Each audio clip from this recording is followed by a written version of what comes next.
Okay, so here are my final thoughts on the British crime drama Top Boy. But before I get started, I just want to explain one thing. If you're new to the Top Boy TV series, you might want to start from the very beginning. So that way you can see how everything started with the main characters. Top Boy Summer House Series 1 and 2 is actually Season 1 and 2. Now, to my understanding, when the show first premiered, it was just a miniseries that came on a public broadcast television channel called Channel 4, and that's based in the UK. So it didn't air here in the US. Season 1 came out in 2011, Season 2 came out in 2013, and they were planning to make a Season 3, but then it got canceled in 2014. Now, fast forward to 2017, Drake goes on his IG and he starts sharing his thoughts about how much he liked the show, and he actually reached out to Netflix about bringing the show back and producing more episodes. And then later, he became an executive producer on the show. And the funny thing is, that was actually one of the first things that I noticed in the credits when I started watching the show in 2020. Drake's name, it just kind of stood out, and I was wondering what his involvement was. And at first, I thought maybe, he was going to play a character on the show, but but come to find out, he was just one of the individuals that was responsible for helping the show get revived. He helped bring it back. And I also noticed Letitia Wright was in Season 1, and the whole world knows who Letitia Wright is now.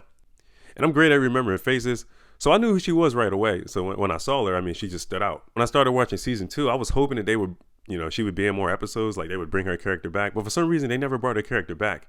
Now, just to sum this all up, when you look at characters like Jack, Sully, Dushane, Driss, Jamie, there was always a constant struggle between personal life and being in the drug game, because anytime you're in a situation where your primary source of income is drug trafficking, you're always going to take a lot of hits, meaning you're going to lose more than you win. And in Jack's case, she was always bailing her sister Lauren out of trouble. Like the time Lauren, she was dating a guy named Lathan, who was running with a rival crew. And so Lauren started dating this guy, and she pillow talked information about Sully during the time when Sully was making funeral arrangements for Jason. And it almost got Sully killed. Once Jack was able to figure things out, she had to run to Dushane and Sully and beg them not to kill her sister. She had to beg them to give her sister a pass. And that was the first situation. And the second time she had to bail her sister Lauren out of a jam was when she got pregnant and she escaped her crazy ex-boyfriend Curtis. And that situation almost got a lot of people killed. And ultimately, Lauren was the one who actually killed her ex-boyfriend Curtis. And not only was he her ex-boyfriend, he was also the father of her unborn child at the time. To me, it seemed like Lauren just wanted to date the bad boy type. And once things took a turn for the worse, it started to take a toll on her mental health.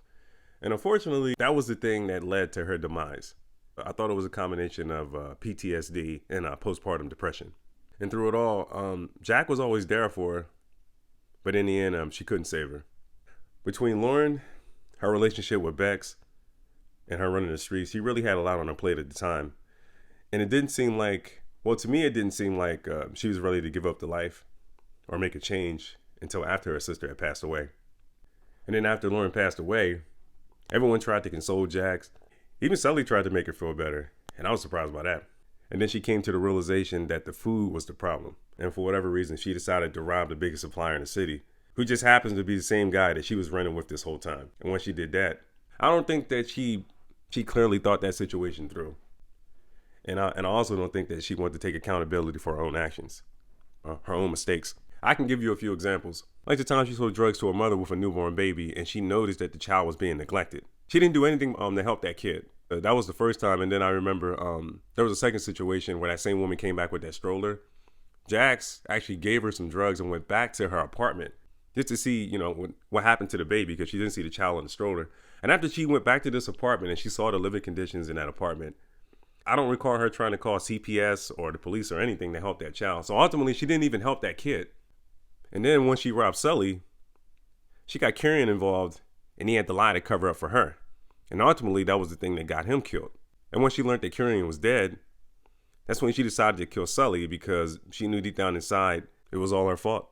And I honestly think that Sully would have given her a pass and she followed through and given him all the stuff back. But I knew Jack would be the one to take him out. I never thought anyone else had the heart to kill Sully. It just seems like a lot of people were intimidated by him. Plus, if you go back and watch the scene a few times, and you could tell by the way the person is walking, I just know Jack walk. Like, I've seen enough episodes where I just know the way she walks. So yeah, you could tell that with Jack. You can tell that was Jack that was walking away from the car after Sully got shot. But for whatever reason, I think the writers on the show wanted us to believe that maybe it was a possibility that maybe Stefan would be the one to pull the trigger, because he had a good reason to. Because if you remember, Sully was the one who killed Jamie, and this was after Duchesne had given him a pass. To me, Jamie was pretty much just a younger version of Duchesne, and that was pretty much Duchesne's exit strategy. You know, at some point, Duchesne was actually ready to walk away from the game. He wanted to go fully legit, and Jamie was going to be the person to take his spot. But for different reasons, Sully and Duchesne just couldn't see eye to eye. It was almost like his future goals, Duchesne's future goals didn't really align with Sully's future goals. It was always a situation where one person wanted to stay in the streets and the other one wanted to go fully legit. It's kind of like it's like the whole Tommy and Ghost dynamic, you know what I mean? But yeah, if you go back and watch the episodes, there was a lot of buildup from episode 1 all the way up to episode 6. It was almost like the writers, they were giving us the impression that Stefan would eventually take out Sully. At least that was the feeling I was getting. Throughout the episodes, you saw how Stefan and Aaron started to get really close, and they started talking more, and then eventually Aaron was talking about her last memories of her father. She explained to him why she had reason to believe that Sully was the one who killed her father, because he was the last person that was with him that night when he left the apartment. And then also Stefan shared his thoughts about how Sully had murdered his brother Jamie when they came to the apartment that night, because up until that point, he never really confided in anyone or told anyone what he saw that night. And he knew who the killer was this whole time. He just never said anything, you know, for like obvious reasons. Because, you know, like Sully had a reputation. You know, a lot of people were intimidated by him. Yeah, I mean, the dude he was just a cold-blooded killer. You know what I mean? And it's just like, he was like, yeah, you know, I can't call the police, but I don't really have it in me to take him out myself. It was that kind of situation. I mean, dude was still a kid. I just knew from the beginning, I mean, he wasn't built like that. He wasn't built the same way his brother was. Had that been Jamie, like if it was the other way around, or was a situation where Sully was coming after Jamie and he was on to him, I'm pretty sure Jamie would have took him out first. But yeah, if you look at the three brothers, you know, Jamie had two younger brothers, Stefan and Aaron. Yeah, if you look at the brothers, I mean, they didn't really have it in them. You know what I'm saying? They didn't have that lifestyle built in. I never thought for a second that Stefan would follow his brother Jamie's footsteps, because he wasn't built like that. He just wasn't that type of person. I mean, he wasn't no killer. Now, I don't know about you guys. This being the last season and everything, to me, it felt really rushed. And I thought the season was really, really short because it was only 6 episodes. So I just think if you're trying to wrap up all of the character storylines, the ones that survived anyway, I think you need more than 6 episodes to kind of wrap everything up. As a fan, I was very disappointed because I expected more. And another thing that I hated about this season was the fact that we never found out the location of Lizzie and our friend that was running the antique shop. I think her name was pronounced Life. It was either Lilith or Life or something like that. I always had trouble pronouncing her name. But she was basically the older woman that was running the antique shop. Those two were in cahoots and they ran off with Duchesne's money, and he never got a chance to track their location. But I feel like, you know, as the viewer of the show, I think that we should have at least got a glimpse of the two characters to see where they ended up and just to see how that storyline played out. So I didn't like the fact that they didn't show us what happened to them, and ultimately they never showed them at all. And another thing about Duchesne's character that I thought was really stupid was the fact that he ended up killing Jeffrey out of frustration. He killed Jeffrey out of frustration that he couldn't find Lizzie and track down his money. And the sad thing is, this whole time, he's pretty much been in the clear. He wasn't exactly on police radar anymore, and they didn't really have much on him at this point in the story. He was pretty much going fully legit. Everything that he was planning with his girlfriend, Shelly, because Shelly, you know, she owned a nail shop, and she was in the process of buying, I think, like 8 or 9 other nail shops. So she would have had a total of 10 nail shops. The situation was, I think Shelly needed money to invest in the shop, so that way she can buy the remaining shops, because she found someone that was willing to sell, and I think she needed Duchesne to invest $1 million. I think it was like $1.5 million or something like that, a little over $1 million, which he could easily recoup. He could easily make that money back if she would have got those. If she would have had 10 nail shops, I mean, they would have cleaned up. She would have easily been able to pay him his money back. Plus, they would have been able to make a profit. And then they probably could have took their money and invested in like real estate or whatever business ventures he decided to go into. My point is, he would have been fully legit. He would have been out of the game. He would have been no longer selling drugs or there would have been no need for him to do any more illegal activities. But out of frustration, he decides to kill Jeffrey. And at the same time, I thought that was whack, because he's not thinking, okay, Jeffrey got screwed over too. His wife just took all his money and cleared out his bank accounts, and she left him too. So it wasn't like he was the only one that got screwed in the process. I mean, he got screwed too. So it was like, I'm sitting here thinking, okay, well, why are you killing this guy or whatever? I mean, he got screwed over too. And he doesn't even know where his wife is. I mean, it's not like he's not looking for him. So you both got screwed over. So if anything, I would think that they would work together to track them down so they can get the money back. So they got his prints. He's already in the system because, you know what I'm saying, he's an ex-con. So he's in the system. So it wasn't hard for them to figure out who was at the scene. It was like, okay, well, now we got a perp. So now he's back on police radar, and now he has to flee the country. He's on the run now. And this is all because he got frustrated and killed Jeffrey for money that he didn't even have. So I don't know, man. I just thought that was stupid for him to just throw his life away like that. He basically threw his life away, and then he ruined his relationship all in one swoop. So real talk, that whole situation, everything that happened after he made that one bad choice, that pretty much sealed his fate, and he ruined his life. And I thought that was stupid. It's the same thing with Jack, with the whole Jack storyline, where how things played out after her sister died and her robbing Sully and all that. There was really no need for her to do any of that stuff and put herself in that situation, considering everything that happened previously. You know, the situation with her sister, her getting caught up in the lie and trying to cover for her sister and all that.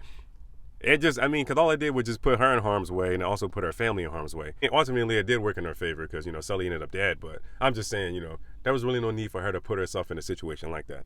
Now, as far as Sully goes, I never really expected much from him. I always thought his character was a loser. Because he just seemed like the type, I mean, like, he lacked ambition. He didn't really have any good leadership qualities. He was short-tempered. You know, he was always quick to resort to violence. He was basically a loose cannon.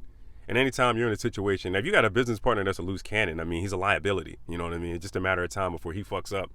And he's going to put you in danger. You're going to put himself, not only is he going to put himself in danger, he's going to put you in danger and whoever else is involved. Doing business with someone like that, I mean, it's never going to play out well. It's not going to play out well for anyone. However, I will say this. There were only a few times out of the whole series, there was only a few times that Sully actually did something that I thought was honorable. You know what I mean?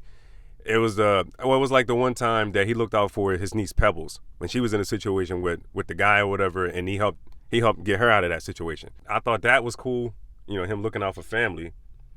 But other than that, I mean, the only honorable thing that Sully ever did was look out for Jason. And I think the reason he looked out for Jason because when he met Jason, he saw himself in Jason. Because I remember at one point they had a conversation. He took him out to have dinner, and they had a conversation. And he basically told him, he was like, yeah, you know, when I was your age, my mother wasn't shit either. My mother was hooked on drugs. She wasn't a good mother. And you know, and you're in a situation, your mother's terrible too. So it's like, women like that, or having a mother like that, they're not exactly going to prepare you for life. So all you have to do is just stay strong and just figure out what you want to do with your life and just make better choices in life, make better decisions in life, and things will probably work out better for you if you don't go down this path, you know, start doing drugs and just running the streets and doing all this bad shit. But yeah, I thought it was honorable the way Sully looked out for him, and he became the father figure in his life, and he took care of him the best he could. I mean, sure, he wasn't a great father because, I mean, he had a biological kid, and he wasn't exactly, you know, father of the year in her life either, but at least I could say that, you know, he did try, though. He tried to be there for his biological daughter, and then also he did his best to look out for Jason and, you know, to keep him alive. I thought it was sad when Jason died. I didn't like the fact that they killed his character off the way they did. I want to see good things happen to Jason in the later seasons, but for whatever reason, they killed his character off. So, I mean, I disagree with that. Like, if I was a writer on the show, I probably would have kept his character alive because, I don't know, man. You know, with all the bad shit going on in the show, at least I think it would have been good to see something positive happen too. You know what I mean? But unfortunately, that didn't happen, and the situation didn't play out that way. There was a few of the storylines that I was kind of hoping that they would maybe. Well, there were some characters that I was hoping they would bring back for this final season. Since this was the last season, I was hoping they would just wrap it all up and kind of close up all these storylines. But they never did. If you remember season 4, the situation that Lauren had with her ex-boyfriend Curtis. Remember, Curtis had a sister and he had another business partner. Yeah, I thought maybe she would probably seek revenge because, you know, usually in situations like that, if you take out somebody's family member, they probably are gonna, you know, go back home and regroup. So at some point in time, they'll probably seek revenge. Yeah, I thought maybe his sister would probably go back home and probably, you know, gather up a crew and then come back after like Sully and Duchesne, and it'd be like another war or something like that. I don't know. I thought that would make the storyline a little more interesting. That didn't happen, but I was kind of hoping that it would, but it never happened. And then also, if you go back and watch Top Boy Summer House season 1 and 2 or series 1 and 2, you remember the storylines with Jim and Rennell's character. I was hoping that at some point they would bring back either, you know, Rennell and Jim. I mean, they did bring back Jim, but I was hoping since that's how the show started, you know what I mean? Those two were like main characters in the original series. I was hoping that maybe we would get to see how their storylines would have played out in the future. Since it's been so many years, I mean, it's been like a 10-year time jump. So I was hoping we would see how Rennell's character would play out. Because I remember when he was in school, we were getting close to their senior year in high school, and I felt like he was playing soccer. He was very invested in soccer, and more than likely he probably would have went to college or something like that if he continued, trying to be an athlete. So I was kind of hoping to see how that storyline would play out, and then, the relationship with his mother. She's suffering from like mental health issues and stuff like that, and she was getting her life back in order too. So I was hoping we would get to see how that storyline would play out, but they never brought that character back. But they did bring back Jim's character in season 3. Because you remember in the original series, Jim's character moved to Ramsgate with his father after he had that situation with the drug situation. He ended up moving. So I was kind of hoping we would learn more about Jim's character. They really didn't show us too much. I mean, like if you go back and watch the Summer House series, after that second season ended, it was a situation where, he grew up, he had a farm or whatever, and he was trying to sell weed. He was trying to turn that into a business. And then it was a situation where he had a conversation with his father, and he was like, Dad, I remember, Mom reached out to you a few times through email. Do you still have her email address? Because he wanted to reach out to his mother. And his dad pretty much just downplayed it. He was pretty much saying, well, she wasn't a good wife, and any woman that would abandon her son is obviously not a good mother. So you don't need to talk to her. I felt like his father was a dick because that wasn't his place to say whether or not, he can have a relationship with his mother. They never really fully explained it, but it made me feel like, okay, maybe it was a situation where the mother left the husband, and just out of spite, he was trying to keep his son away from the mother. You know what I mean? Because obviously if she's reaching out to him through email, then she's trying to make some kind of contact with her son. So maybe it was a situation where it was like he was pushing her away, and he was just like, all right, well, if you don't want to be with me, then you're not going to have a relationship with your son. It could have been like that. So maybe he was doing that out of spite. So he basically told his son, I don't want you to talk to her. You know what I mean? And I don't think that was fair to him, because you could tell he was hurting, man. You know what I'm saying? He needed a mother's love. You know what I mean? I think every child at some point wants a mother's love. They want to be accepted. So he needed closure in his life. You know what I mean? Maybe he wanted to have a conversation with his mother and find out why she left. Why she left his father. Why'd you leave me? You know what I mean? At least have a conversation to give him closure. So I never felt like he never really got that from his mother. So I was hoping when they showed him in the new season, in season 3, I was hoping, okay, they basically made it seem like, okay, he moved to Ramsgate with his father. He grew up. Now he's like in his early 20s. He really didn't amount to anything. They made it seem like he didn't do anything with his life except just hang out and just do drugs. So after high school, he didn't do anything with his life. He didn't go to college. He didn't really have much ambition. He didn't do anything with his life. And then when they went there, they were hanging out with him to help sell drugs. But other than that, they really didn't give you too much about his storyline or like his life or anything. They didn't even mention his father anymore. So who the hell knows what happened? You know what I mean? So I was disappointed with that, because I feel like they should. I'm pretty sure the writers are different now than it was when the original series came out with the first two seasons. So I'm pretty sure they have different writers now because of the time gap. So I'm pretty sure they have different writers. But still, I kind of figured they would find a way to incorporate those storylines too, because to me it just made sense. That was the thing that made me start watching the show in the first place, and I was invested. So to me as a fan, you know what I mean, I kind of wish they would have brought those storylines back so we could see how things played out with those two particular characters. Maybe it's just me. And just let me know what you think. Leave comments below.